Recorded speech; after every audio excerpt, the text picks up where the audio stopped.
Saya salut pada teman-teman mahasiswa yang melakukan demonstrasi Indonesia Hitam, karena aksi demonstrasi itu lebih baik daripada aksi kabur aja dulu. Kalau kabur aja dulu, dia tidak peduli, mereka tidak peduli pada kondisi negeri ini. Ketika negeri ini tidak siap untuk menampung cita-cita masa depan, mereka kabur. Lalu mereka akan kembali pada saat negeri ini menjadi lebih baik. Tetapi teman-teman yang beraksi Indonesia Hitam menginginkan negeri ini baik.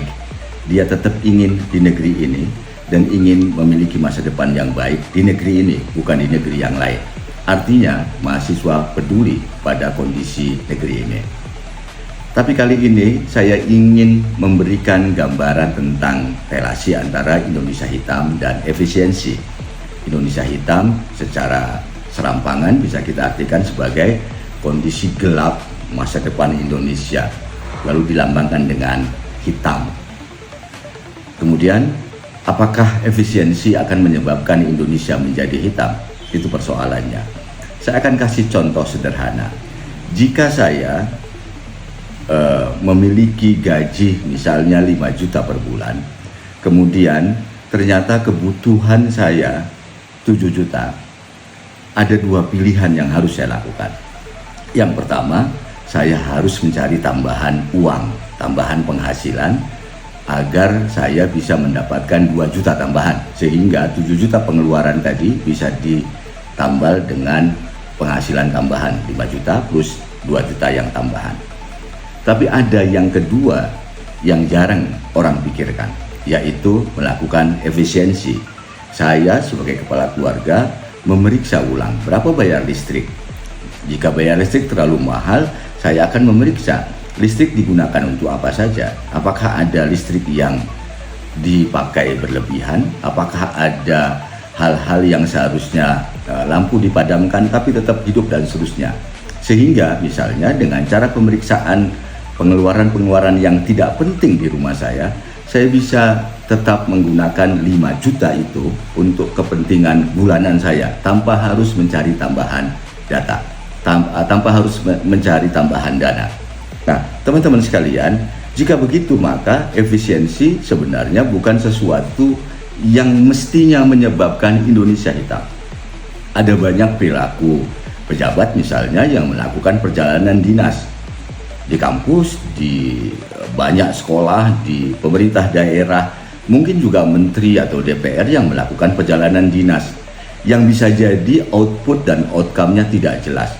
Mereka datang ke luar negeri dengan alasan untuk studi banding, padahal tidak ada kaitannya dengan apa yang dilakukannya.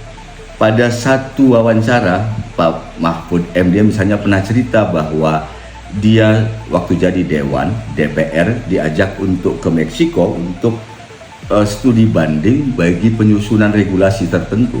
Padahal konon regulasinya sudah jadi. Yang kedua, negeri yang dikunjungi itu tidak ada kaitannya dengan regulasi yang sedang dibicarakan atau yang sudah jadi itu. Perilaku seperti ini tentu harus dipangkas. Sumber dananya harus tidak ada. Dengan begitu maka ada spare dana yang dimiliki oleh pemerintah. Atau seperti yang tadi saya kemukakan dalam kasus rumah tangga, jika kita butuh 7 juta dan penghasilan hanya 5 juta, yang 2 juta ini kita nggak usah ngutang. Saya nggak usah ngutang ke yang lain, karena saya bisa menata pengeluaran saya dengan baik, sehingga cukup dengan uang yang ada, saya bisa hidup. Nah, jika itu yang dimaksud dengan efisiensi, maka itu bukan Indonesia hitam, tetapi justru Indonesia cerah. Efisiensi yang dilakukan itu bertujuan untuk mengecek apakah dengan dana yang secukupnya negeri ini bisa jalan atau tidak. Apakah moralitas pejabat di negeri ini bisa menjalankan hidup dengan dana yang ada, bukan dana yang berlebih.